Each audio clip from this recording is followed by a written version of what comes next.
No, I don't think it's okay. Um, okay, hello and welcome. And of course, I feel very odd using a microphone with only just you guys. Normally, I can project my voice without having to do this, but I really hope that the topic matter was not the reason why there are so few people here. I do understand that there's a scheduling conflict because it's on Friday. The reality is that our show is recorded on Thursday afternoon, so sadly I couldn't be here to do this yesterday. So let me, if you don't know who I am already, my name is Annette Young. As you can tell from my accent, I'm from a place a long way away called Australia. I started off in journalism many years ago when dinosaurs were roaming the earth. And Australian newsrooms at that time were pretty harsh beasts, as you can appreciate, for a young woman surrounded by predominantly male leadership in the newsroom. I started off at the Melbourne Age after completing a journalism degree. If any of you know anything, by the way, before I start going any further, let me find out a little bit more about you guys. So who's from where? Who's from France to begin with? Okay, so if you just want to tell me the various countries that you come from. You're from France. Yeah. Australia? Turkey? Turkey as well. Well, great. So we've got a little bit of a slice of the international nature of this school. Melbourne Age is a respected newspaper, well, it used to be, and it's not dissimilar to Le Monde. I started off there, then I went to the Sydney Morning Herald, which again is a sister newspaper, and from there I moved into television. I worked for SBS, which is, as I describe, is a cross between BBC Two and Arte. In the year 2000, which gives a hint of just how old I really am, I moved to Paris. I ended up working for Agence France Presse.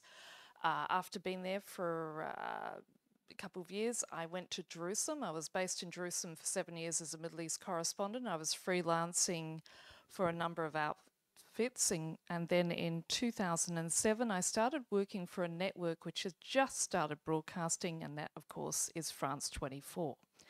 How many of you know about France 24? What do you know about it? By the way, I am a much more interactive person when I'm with a small group of people, so I'm going to ask you as many questions as you can ask me. Does anybody know anything about France 24? I mean, put your hands up if you're aware of the network to begin with. Okay, for those who are not, it is 4 languages. It now reaches some 300 million homes across the world. And back in 2013, after I came back to Paris in 2010, a French colleague and good friend of mine by the name of Virginie Hertz, who's now the manager in charge of our reporters, came to me with an idea about having a women's program. Now, as I said to her at the time, my concept of feminism was that I was a feminist, but I knew more about Palestinian factions than I did know about issues impacting women. She asked me to go away and read up on it. And a week later, I came to her and I said, I am absolutely appalled to discover, for instance, that the man sitting across from me is more likely to be earning 16% or more than myself, even though we're doing exactly the same job. Not to mention a host of other issues, including violence against women and so on. And I said, I think these stories are not getting the coverage they deserve. Why? Well, we can talk a bit about that later. But as a result of that, I said to her, sign me up. Because every time you pitch a new program at France 24, the aim is to get it replicated on the other language channels as well. So she clearly wanted to host it in French. She therefore, offered my name up as someone who would present it in English. And thus, Actuel in French, and of course, if you know French, you know it's a play on words, and the 51%. You understand why it's called the 51%, do you? Yes, that the majority of the population are women in many parts of the world, that is 51% or more, started in December 2013. We celebrated our 10th anniversary last December. Both Virginie and I are very proud of what we created. But having said that, we also expected by this stage in the game that we wouldn't be the only program of this type going to air on a global newscaster. And here we are in 2024, the only program of this type being broadcast on a global newscaster. And to quote my fellow Australian gender editor, Megan Clement, who's also based here in Paris, as she wrote about why gender journalism does indeed matter earlier this year, 4 billion people on this earth are poorer, less educated, more vulnerable to sexual violence, less likely to hold political power, and less likely to have autonomy over their own bodies compared to the other 4 billion. And we barely talk about it. If anything, media coverage focusing on women's issues has shrunk. Many sites dedicated to women's rights and feminist issues have disappeared in recent years, including The Lily at the Washington Post, the Vice Women's Channel broadly, In Her Words at the New York Times, and Bitch Media, among many others, to the point that you can almost count on one hand the number of media outlets across the globe who have dedicated programs or channels or websites for women's issues. So what happens when that occurs? You know, when you're in a world where inequality is not being covered for a good chunk of the population, what does that mean for other communities? I mean, the reality is, if you can't get it right for 51% of the population, what hope is there for other communities as a result? Of course, in the last 10 years, we've witnessed some extraordinary news stories, all of which I'm sure you're familiar with. The rise of the Me Too movement, the demise of Roe v. Wade, the return of the Taliban to Afghanistan, the women's protest movement in Iran, more recently, the horrors that are occurring in Sudan and Gaza, and so on. Yet, as I say, the number of media outlets dedicated to women's issues, you can count on one hand.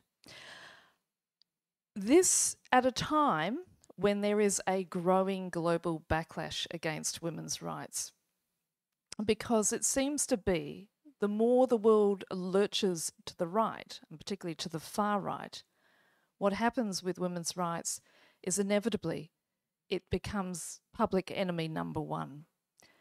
Just to step back a bit, we did a show a few weeks ago, if you watch our program at all, in which was based on research which had been released by Ipsos and King's College London, along with other partners, in which a survey of 29,000 people in 31 countries, aged 60 and below, I think it was, about gender attitudes, the attitudes towards equality. And the most disturbing thing that emerged in that research was the stark divergence in views between young men aged 30 and under and young women aged 30 and under, to the point there really isn't a Gen Z as such. There's actually two generations living in the same household or sharing a workspace or sharing an apartment. And what's happening with, why is that happening? Well, effectively what this research showed is young men were becoming increasingly conservative. They're more likely to be anti-immigration. They're much more likely to think that feminism has gone far enough. And in some countries like the US, for instance, which I should say we shouldn't be that surprised given what's happening in the US and it's becoming a political landscape increasingly polarised, there was a 30-point difference in young women and young men in terms of their views about equality. In fact, young women tended to be far more progressive in their views. So when you take a step back and you look at that figure, what does it mean politically? How does it impact you and I? Well, for instance, in Germany, where also the discrepancy was incredibly stark, the far right has taken advantage of that.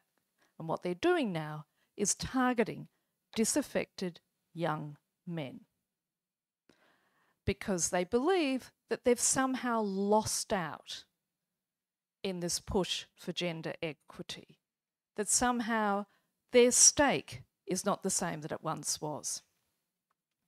Now, at this point, I'm going to show a clip from a report we did last October, which was in South Korea. How many of you are familiar with the situation regarding gender equality in South Korea? Put your hands up. Not at all, maybe 1, 2, 3, right. Okay, well, what's happened is in 2022, an ultra-conservative government was voted in, and they declared feminism to be public enemy number 1. This in a country which has recorded now the 2nd or 3rd year running the lowest fertility rate in the world. Is this a sign of success, you might ask? Actually, no. As one woman explained to us, we're on a birth strike. We are not producing this country's future while we are seen as second-class citizens, while we deal with a workplace that refuses to recognise the need for equality for women. So when we started reading up on South Korea, we decided we would go there and try and get a sense of what was going on. And at this point, I might ask Dimitri just to play the clip.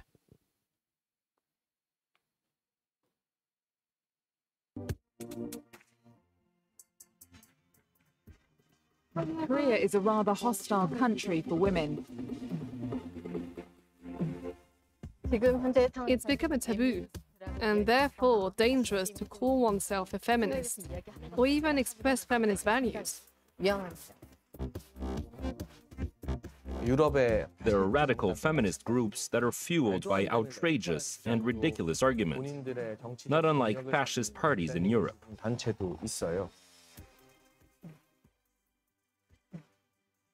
Hello, I'm Annette Young, the host of the 51%, and in this week's special edition, we're coming to you from the South Korean capital of Seoul. This Asian economic powerhouse may be the world's 13th largest economy, but paradoxically, when it comes to women's rights, it lags way behind other nations, according to the World Economic Forum.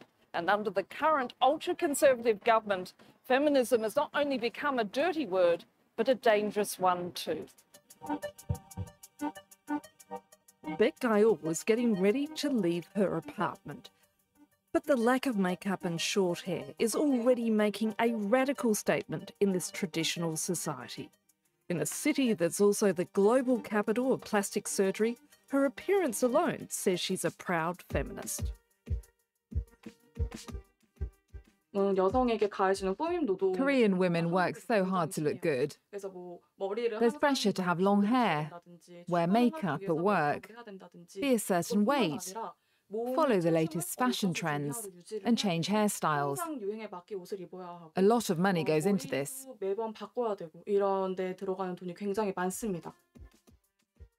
Baek Gyeol identifies herself with South Korea's radical 4B movement, whose members vow not to have sex with men, get married, or have children with them. The 4B movement is essentially about refusing to make an effort to look good, so as to not be an object of sexual desire. The 32-year-old activist made the extreme move after researching sex crimes online, a massive problem in this traditional Asian society. Pornography is banned in South Korea, so in a nation which is a global leader in high-tech, it's very easy to capture voyeuristic images of women with the use of hidden cameras, which is what these workers are searching for. It's called molka and is everywhere, even in these public toilets in the metro, as warning signs reveal.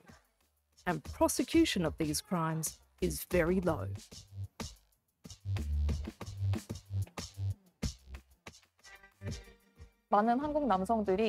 Many Korean men consume this so-called domestic porn, and every woman is scared of becoming a victim of illegal filming.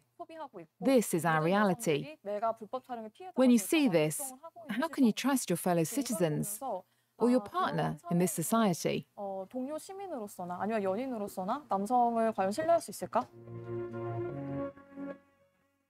Baek Gyeol is also a publisher of a feminist magazine, She's meeting a fellow contributor who asked not to be identified since being outed as a feminist could result in losing her job. It's hard to believe, but even having short hair can make you a target in this country.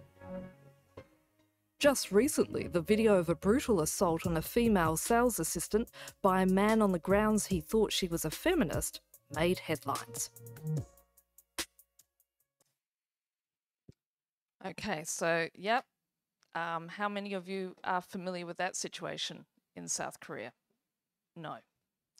And that's what our program attempts to do every week, is basically bring those sort of stories which has that oh moment, because what we're attempting to do is challenge deeply held cultural biases about the role of women in society. And the irony being is that for many of us, I think we would assume that South Korea is highly advanced, a modern society. We think of K-pop, we think of the cinema and the television industry and what they've produced and the fact it's been recognised by the Oscars and so on. Yet the dichotomy being back home, it's actually a very conservative society. And we go on to explain why possibly this has occurred, this backlash against women's rights, is what has happened as a result of it having national military service is young men are conscripted for up to 3 years.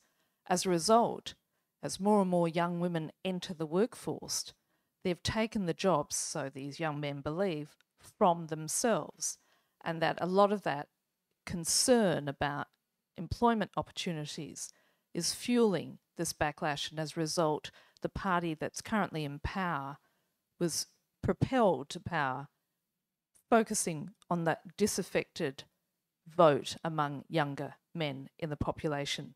We are seeing it also in Argentina as well.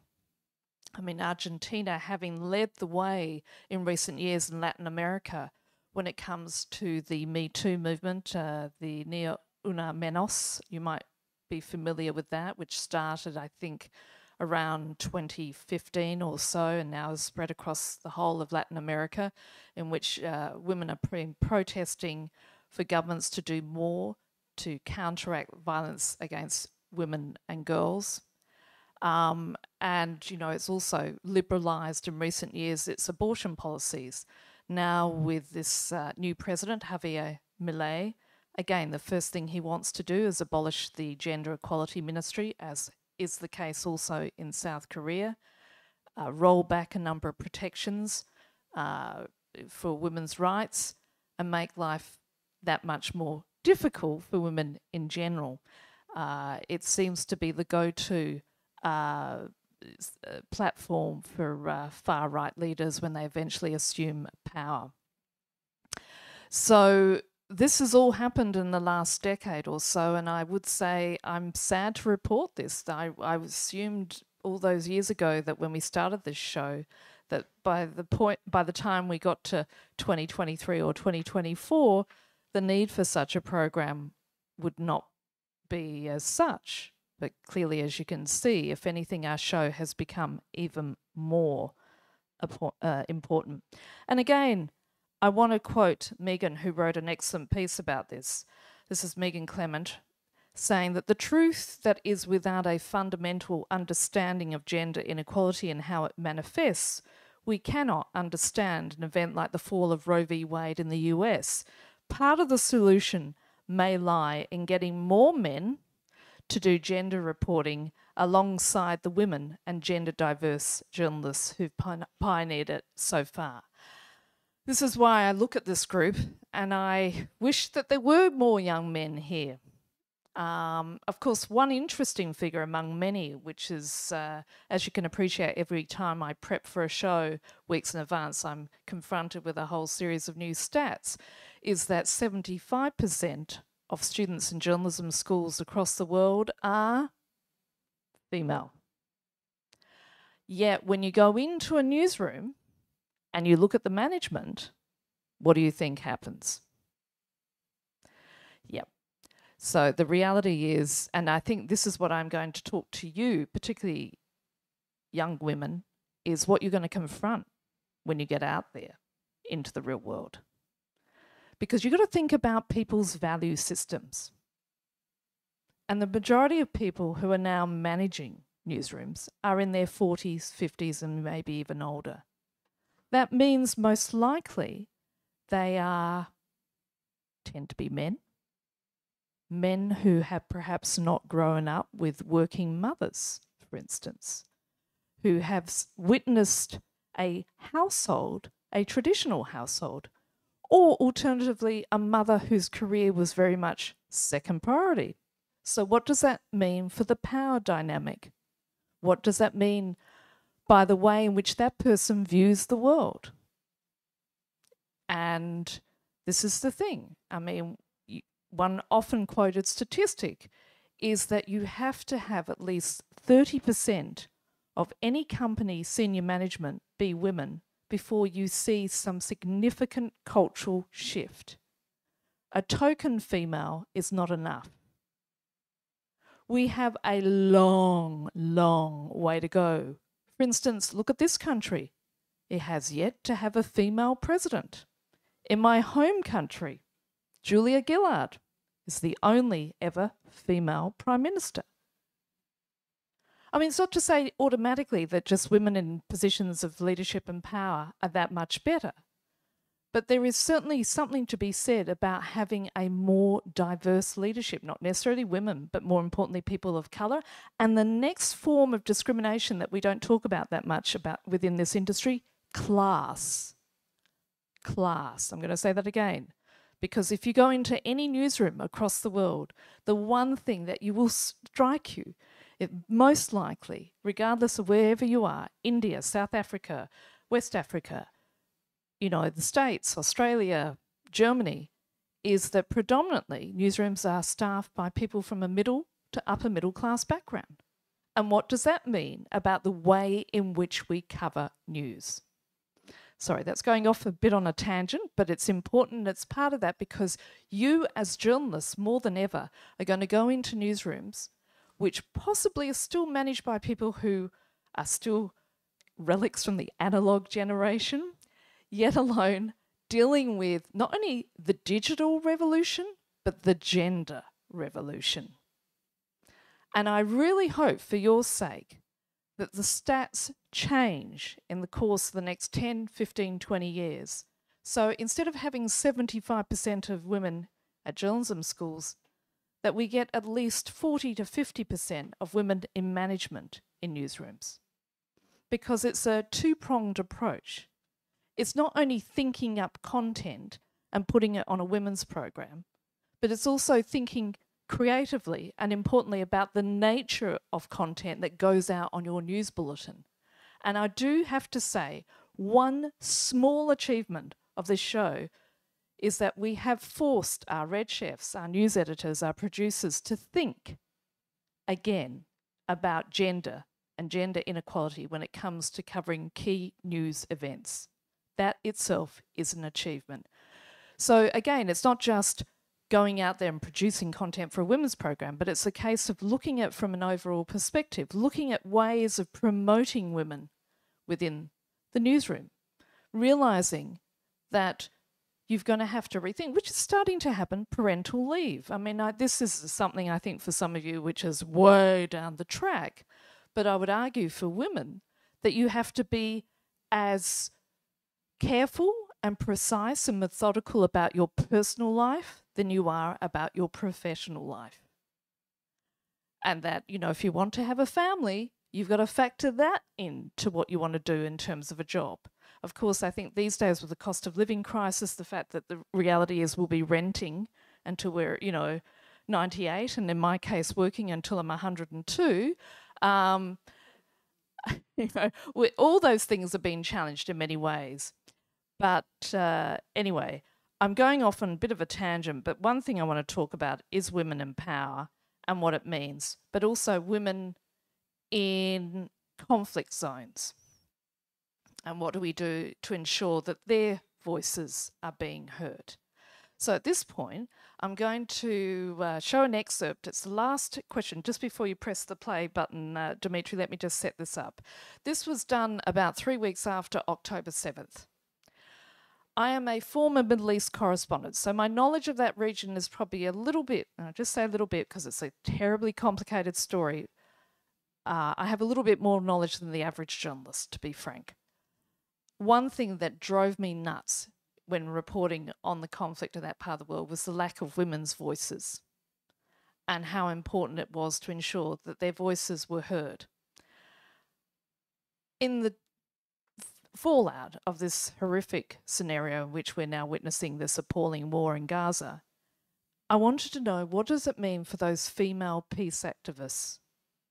Are they still talking? By the way, 5 months on, yes, they are. You know, what do they think? How do they get up in the morning? How do they do what they do? How do you not lose faith? So as a result, I was very fortunate, and it took a bit of negotiating to convince Naveen Zarduka, who is a Palestinian peace activist from East Jerusalem, who works for the Alliance for Middle East Peace, to come on, as well as Yael, I always get her name, Brahat Bardel, it might be the other way around, who's from Women Wage Peace, which is the largest grassroots peace movement in Israel, to come together and talk to them. And this was my last question to them. Dimitri.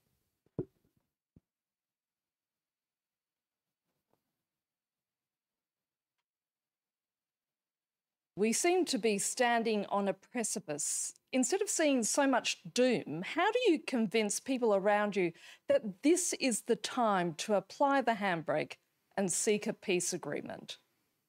I think it's really important for us to start communicating more that the fact that more than 50 years of under occupation, more than 15 years of siege, is only going to bring us more war and more violence on both sides. And actually, we're seeing civilians on both sides paying the highest price. And people are starting to realize that this cannot continue. How do we bring them more to this recognition? I think that we need to seriously consider how we're going to end the occupation and how is our voice going to be heard at the different governments as well. There is an opportunity right now, but we need to go back to the basic humanization of one another. Unfortunately, throughout the media, we have seen a lot of dehumanization of one another, a lot of hatred and hate speech going on. And we need to find media outlets where this voice, the third voice of not being pro-Palestinian and pro-Israeli, just being pro-peace and pro-humanity, is not actually being heard. And we need it to be heard in different media channels and outlets as well. Yeah, Elle, your final thoughts? So I, first of all, I completely agree with Naveen. The last part of her answer is exactly what I believe, what I think. It's not either pro-Palestinian or pro-Israeli, it's pro-peace. And we need to be together in this. I take inspiration and hope from other conflicts in the history in other regions of the world, like Northern Ireland, like Liberia, where bloody deeds and horrific actions were taken, and women from both sides managed to unite and persistently demand peace negotiations, and they succeeded. So I am hopeful with this. We need the media, we need the international support, we need the support of Israeli and Palestinian leaders and the opinion makers. Join us, join the mothers who call for peace and begin negotiations, because we cannot live on like this. We all deserve peace in this region. Yeah. And here we are 4+ months on, and the brutal assault continues. But there are women out there who are doing this sort of job, and as Naveen points out, who don't get the airtime they deserve. This is called the alternative perspective, the other voices that you will not hear. And that's what we hope we do on the program. And also, again, that is replicated in French, Arabic and Spanish as well. I'm not sure in terms of time how we're going. Are we okay? Because at this point, you know, I can stand up here and lecture you and berate you and do whatever, but I'm much more interested in taking questions, because I knew when I was at journalism school all those years ago, the ability and the chance to speak to somebody working in the field was not that common. So I would like to open the floor to questions. Aleida.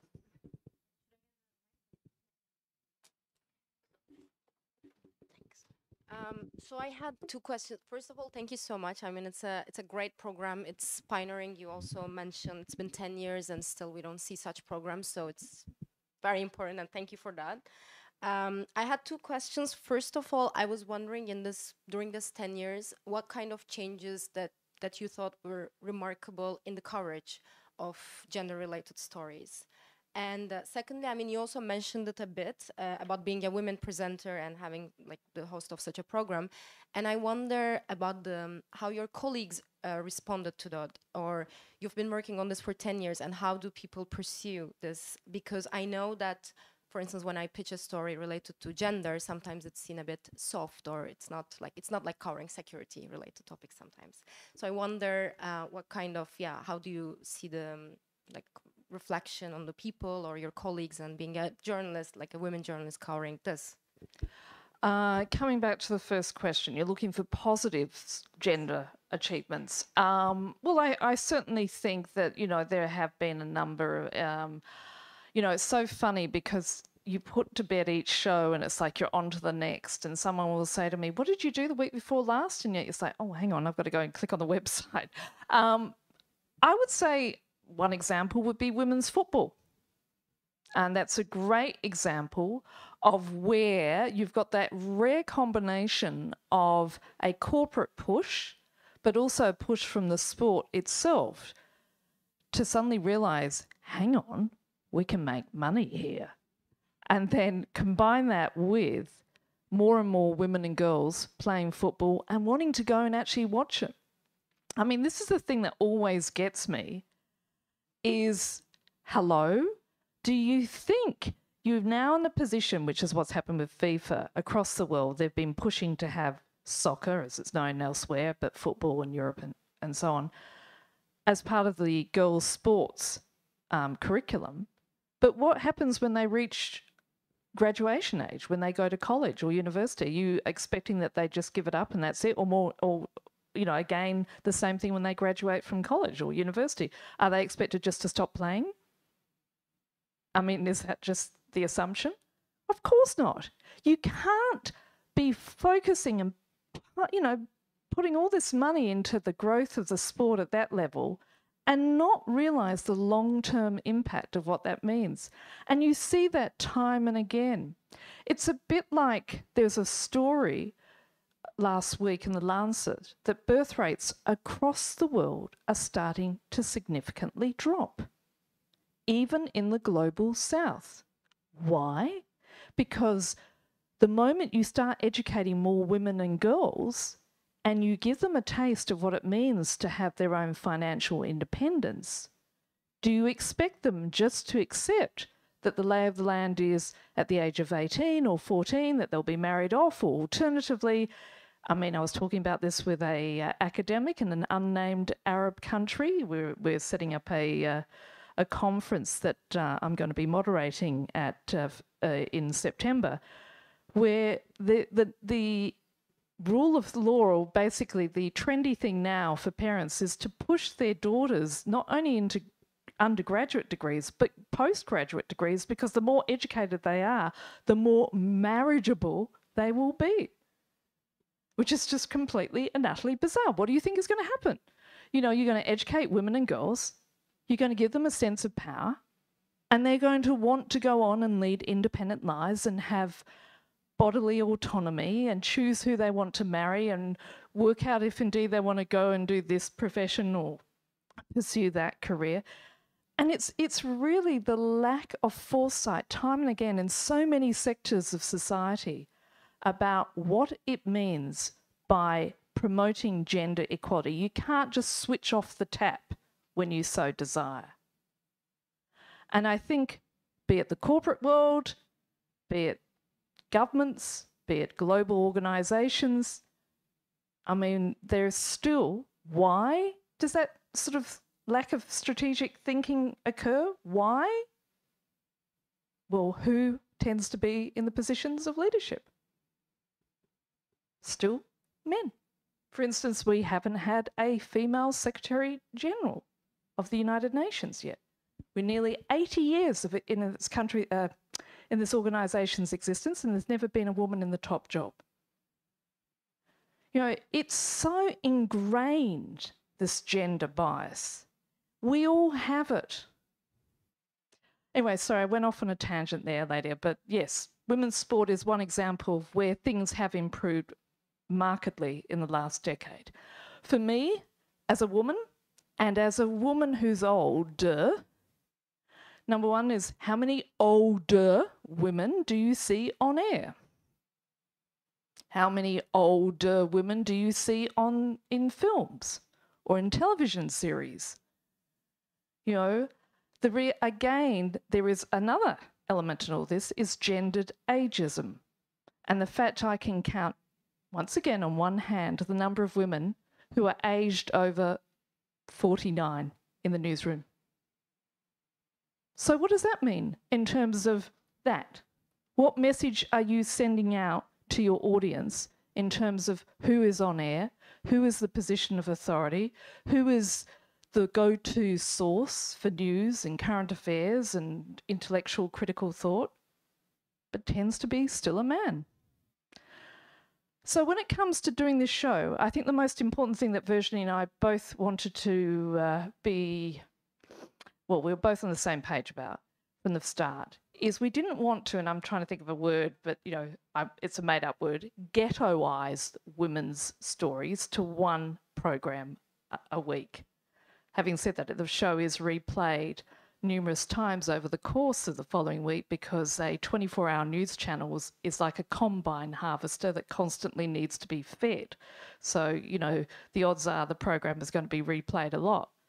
But we wanted to make sure that everybody in management, both in senior management and middle management, were aware of a quality approach when it comes to the news. And the reality is, in our newsroom, is that most of the red chefs and executive producers tend to be women. So it's made our job easier.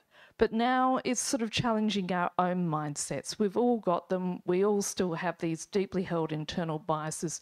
For instance, if I asked you what image comes to mind if you think of a firefighter, what image comes to mind when you think of a CEO, what image comes to mind if you think of a head of state? I bet your bottom dollar that the first image is that of a man. And these are things that we've all grown up with and we've all internalised, and we need to work hard to correct. Sorry, Leda, I hope that sort of answers what I... Thank you. Hi, thanks again for coming to talk here. It's cool to have another Aussie speaking about journalism. My question's related to gender and also, I guess, the experience of being a foreigner working in journalism in France, particularly a non-European, and what your experience was like as a woman from Australia transitioning into a career in journalism in France. I guess, what were the upsides and the downsides, the challenges, benefits, etc.? Great question. Where do I start? Okay. Cultural differences are a big thing, and I think sadly in France, and I don't want to slag off my employer or my colleagues, but the international perspective is perhaps lagging here a little bit. For instance, if you think about feminism in Australia versus France, or feminism in the English-speaking world versus France, you know, the debate about transgender rights, for instance, I mean, that's been going on for at least a good part of a decade in the English-speaking world. It seems like in France it's only in the last few years. There's a sort of a bit of a catch-up. You only have to think about the Me Too movement. I mean, in 2017 or 2018, when it first emerged, and in France, it was called Balance ton porc, squeal on your pig. Now, the first thing that happened was Catherine Deneuve, along with dozens of other, yes, I can see some French people here shaking their head, leading actresses and others in the industry said, oh, this is going too far. You know, it's where the culture of seduction, you're taking the fun out of it. And that was a big wake-up call, because that's when I realized, hang on, whoa, you do view things pretty differently than I do. So how do you take that into account? I think the first thing is I knew that I was going to be different when I walked into the newsroom with a big smile on my face. Hey, we all know that as foreigners, when you come into France, you don't smile. Because smiling is an indication that you're either weak or you want something. So me walking around as the friendly Australian, bonjour, ça va? I've trained them. They now smile when I say bonjour, ça va to them. It's hilarious, because it took years to sort of, make them understand this is where I'm coming from, because in an Anglo society, and particularly in an Australian society, to go in smiling and warm and friendly is a sign of being sociable. It's like the social norm. Just as a quick aside, Erin Meyer has done some brilliant work on this at INSEAD on what it is to operate within a multicultural, multinational workforce. And I went to listen to her once at a lecture, and she threw up on the screen a slide which showed the various nationalities. And at one end was Australia and Dutch, and at the other end was France. Because in Australia, we mean what we say what we mean. It's a bit confronting for my French colleagues, because I will bail them out. I have no hesitation, as Marie has just witnessed in the last few days. If somebody makes an error, you're going to hear about it. But on the other hand, you always know where you stand with me. Whereas in France, it's the culture of indirect speech. You have to sniff out the meaning of what the other person is saying to you. It's a bit of an intellectual challenge. So that means you put that in a newsroom where you've got a bulletin at the top of the hour, you're under incredible stress, and you can imagine that sometimes there are some interesting cultural clashes. The other thing meaning for the show, rather, is that it means what I cover in the 51% at times is very different to what my French colleague will be doing. And for instance, we had a show a couple of years ago with a noted British academic by the name of Dr. Finn Mackay, who is working very much on building a middle ground between feminists and transgender activists and finding, some common ground for conversation, which, as you know, is a point of great contention in the UK at the moment. And when I was suggesting this as a story, my French EP and my French colleague looked at me askew, as if to say, really? Is it really that big of a story? And of course, fast forward a couple of years, yes, now they're covering it too. So there is a sort of like a time lag, if you like, where we will be, and I don't want to make it sound like we're ahead of the ball game or we're culturally superior. No, it's just different things at different points of time. But in most cases, a lot of these issues originate in the English-speaking world, and it will take a few years before they have any resonance here in France. Coming back to the Me Too movement, I think what you saw in the French cinema the last few months is a sign that things are finally starting to shift. We had a special on that a month ago, given the allegations by Judith Godrèche, what's happening with Gérard Depardieu, despite Emmanuel Macron saying that he didn't believe or want to see Depardieu be a victim of a manhunt, that there is a cultural shift starting to occur. For what it's worth, my 10 cents on this is that I think in this country, there is a big generational divide between people aged 40 and above and 40 and under. People aged 40 and above are less likely to have learnt English at school, because I think it only became mandatory in the 1990s. And as a result, less likely to have worked or studied abroad. Those 40 and under have had the internet, they've learnt English at school, they went through an economic crisis about 10, 12, 14 years ago where for the first time ever, a lot of young French people started to look towards other parts of the world to go and live and pursue their careers or studies. A number of them have since returned. You hear English being spoken. I'm not, again, English being the international language, but just being spoken much more widely. Paris these days is a very different city to what it was when I first turned up in 2000. And again, I think that's carried through all the way to now shifting cultural norms. Thank you.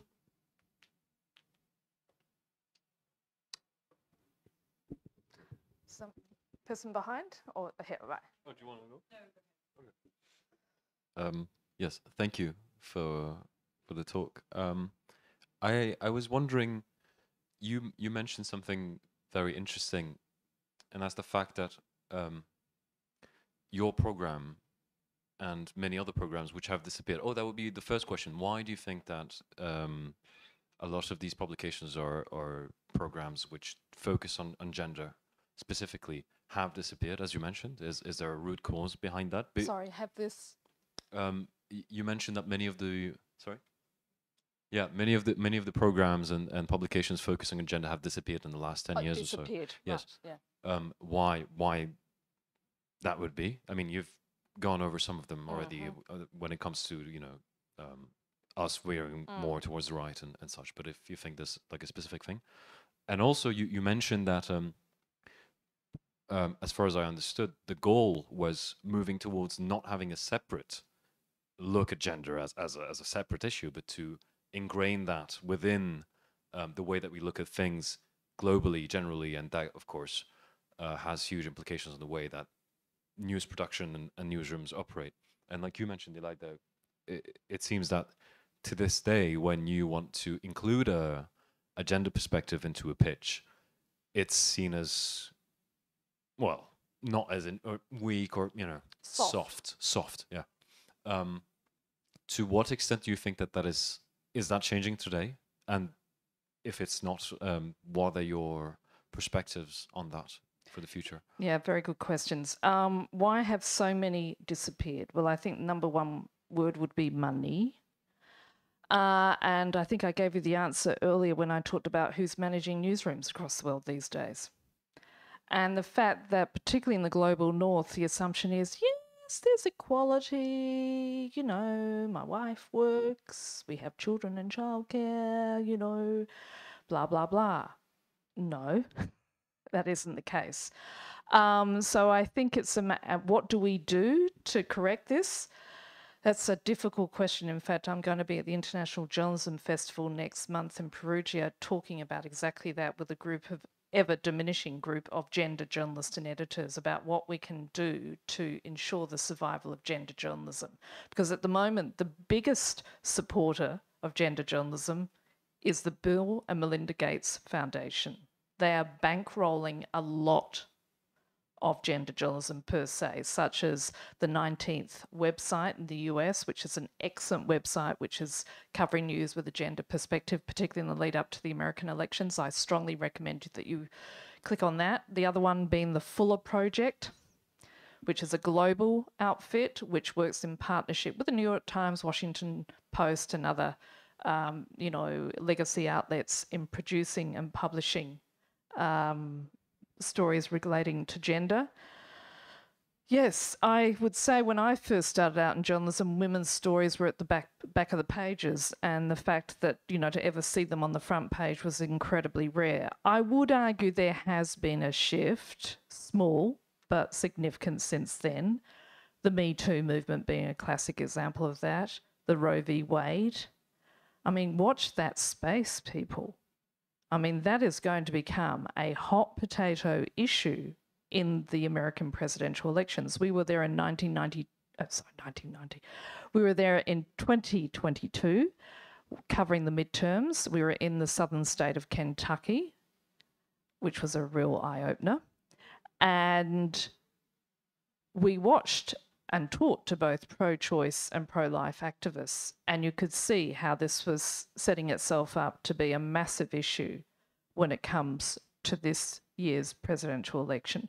At the moment, it's simmering there, and the economy is certainly always going to be number one, but it's a close number two, and it will become even more of a hot potato issue when Donald Trump is expected to announce that he will support a national ban on abortion. Which has incredible consequences. Again, just as an aside, you only have to see what that happens when you start fiddling around with reproductive rights. What did we see in Alabama recently? Do you know the story? The state Supreme Court effectively banned IVF.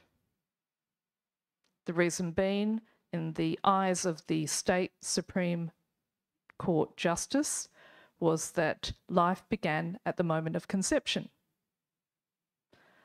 The case was nothing to do with abortion. It was about getting recognition for the fact that embryos have been lost while being stored at a fertility clinic. And the parents were wanting to sue the clinic, the hospital rather, for damages. But then there was a whole spin-out debate about what is life. And as a result, the Supreme Court of Alabama last month basically banned IVF. So all these fertility clinics in the state of Alabama and also across other parts of the US, well, certainly in Alabama, immediately shut down. Nobody thinks this stuff through, because how can you be supporting, you know, family rights, yet at the same time have a situation where people who are genuinely seeking to have children will now struggle to conceive because the technology is seen as being counter to the whole notion of what is life? You know, the spin out of this story is enormous. And this is happening in the world's wealthiest country. Don't think for 1 second that women's rights are just issues impacting women in the global south. It goes right across the board. So again, I hope I answered your question. Thank you. Hi, thank you for this interesting conversation. My question was more on the practical side. Do you have any advice on pitching gender-related stories, especially to editors who might not be willing to take this kind of stories? Any practical advice on that? Whatever you do, don't stop pitching. Don't be disappointed if one outlet knocks it back. I was a freelancer in the Middle East and I learned that lesson very quickly. It's very hard as a journalist to realise that you are actually a commodity. And you have to run your freelance. And most of you will probably find yourselves at some point in your working life a freelance. Is you've got to think of yourself as a business, you know, and to not be demoralised when one outlet says, "Nah, not for us." There will be someone else out there who will be interested. It's just a matter of reading up on that particular news outlet that you want to pitch to, doing your homework, working out who in the food chain is more likely to be receptive to your ideas. Ask them if they can't, say, is there someone else? You know, you've always got to be creative in that sense. And yes, it is hard, but I think it is changing because despite the fact that there are fewer outlets than ever solely focused on gender issues, there are now more women than ever in editorial decision-making positions. But the bottom line, of course, are budgets, money. And for the bulk of my working life, I've heard it time and again, we don't have any money. We're going to have to cut back our budget. But, you know, and you become more and more creative to the point that you almost turn yourself inside out to produce a program like this on a weekly basis. It is hard. It's tough. I don't know what to say. I mean, I think we're going to have to do a whole big rethink about funding news journalism. The traditional models have been blown out of the water.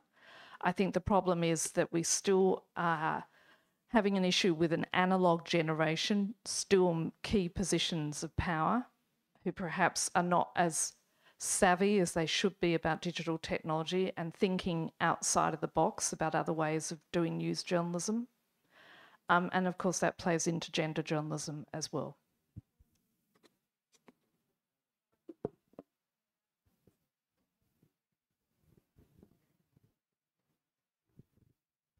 Hello, thank you so much for speaking with us today. This was very, very eye-opening. I had two questions that are kind of divergent. My first one was, for men that are maybe interested in gender journalism, what would you tell men, or how can a man cover issues from a perspective that they haven't experienced? I've kind of noticed that like the difference between men and women from my perspective is that women see but men hear. And so what could you tell men in terms of covering issues that they have no experience with? And then my other question was on the Middle Eastern conflict. As someone with experience covering the region, where do you see this going? You're just going to slide that one in there, aren't you? Will there be peace in the Middle East? That's what I was always asked when I was based out there. We'll come to that one in a second. In terms of, it's a great question what you asked. I think my aim, and in fact it has been somewhat achieved, is when I get young guys in the newsroom come up to me with an idea for a story. That a lot of our reporters rather, when they go out on mission, will come up with story ideas. And I've now had numerous conversations with young guys going out into the field saying, hey, I was thinking about this. Do you reckon your show would be interested in? And when they do, I almost give them a big hug, because then I know that I've achieved something. You go in there as a journalist. Yes, you're right to be aware of your own gender and the fact that that gives you perhaps a different perspective. But I think you sort of answered it again yourself. You see and you hear. I'll give you an example of where we so easily don't think about the feminist perspective in covering a news story. Back in 2015, we had a massive refugee crisis in which tens and hundreds of thousands of people, as you know, fled to Europe from Syria, Afghanistan, Iraq, Iran, and so on.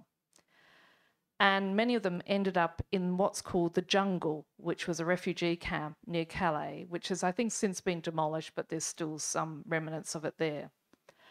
And we were sitting around talking about it, and I said, what must it be like for a young woman coming from a traditional conservative Muslim society to hit the road, and in order to save her life and to create a new future for herself? Most of them obviously would be, with a father or a brother or a male cousin and so on. But what is their life like in those campsites? And what I did was send out one of our young reporters to find young women at the Jungle, and we found this incredible story of this young law student. I think she was from Aleppo. She had family members in the UK. She was with her uncle and her male cousin, but she couldn't even go out to the bathroom without being accompanied by one of them.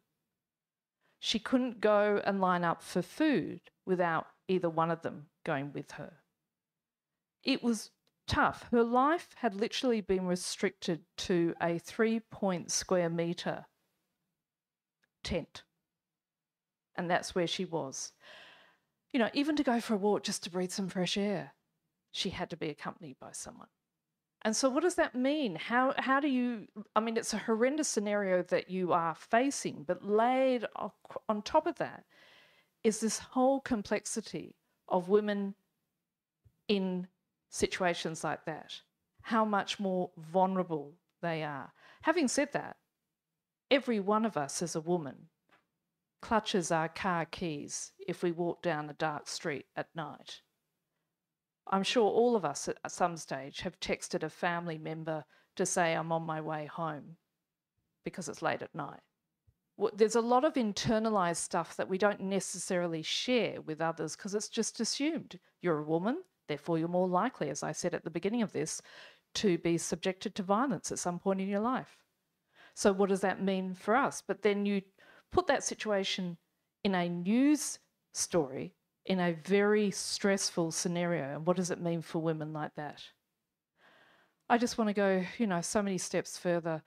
Our job is so not done. We've all heard, it's going to take 200 plus years before we reach gender equality. But look what's happening in Afghanistan at the moment. Only the other day, the Taliban, one of the spokesmen, was quoted by some media outlets that women will be stoned in Afghanistan if they're seen to be doing anything untoward. We are the next big shift on a legal basis, on an international legal basis, is codify gender apartheid. because you see what's happening in Iran, you see what's happening in Afghanistan, and I hate to say it will happen in other places. You know, don't take any progress for granted, all of you. It is so fragile. And I think all of us can just see what's happened in the US, and thank you, France, for enshrining abortion in your constitution. That was such a smart move, and I think on behalf of 51% of the population, we are more than grateful.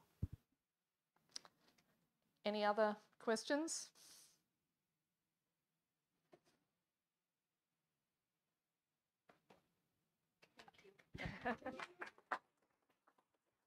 Thank you.